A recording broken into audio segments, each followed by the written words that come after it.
ஒரு முறை உபரி சிரவசு அப்படின்னு ஒருத்தர் இருந்தார்.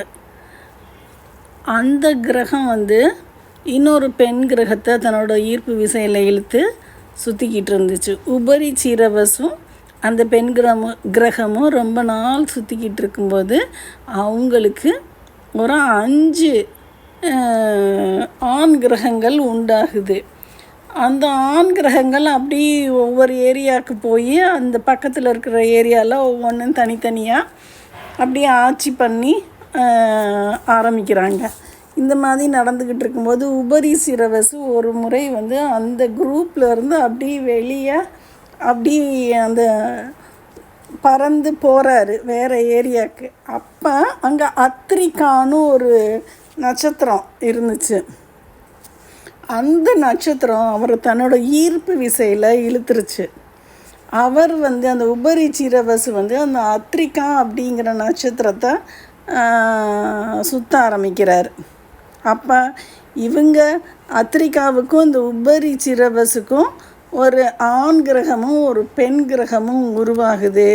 உருவானதுக்கப்புறம் உபரி சிரவசு தன்னோட ஈர்ப்பு விசையில் அந்த ஆண் கிரகத்தை இழுத்துக்கிட்டு திருப்பி தன்னோட பழைய இடத்துக்கு போயிடுறாரு.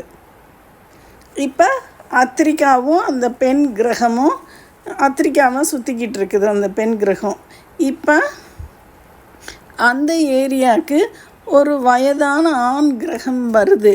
அந்த கிரகம் இந்த சின்ன அந்த பெண் கிரகத்தை தன்னோட ஈர்ப்பு விசையில் இழுத்துக்கிட்டு போகுது. அந்த கிரகத்துக்கு பேர் தான் மச்சகந்தி அப்படின்னு பேர்.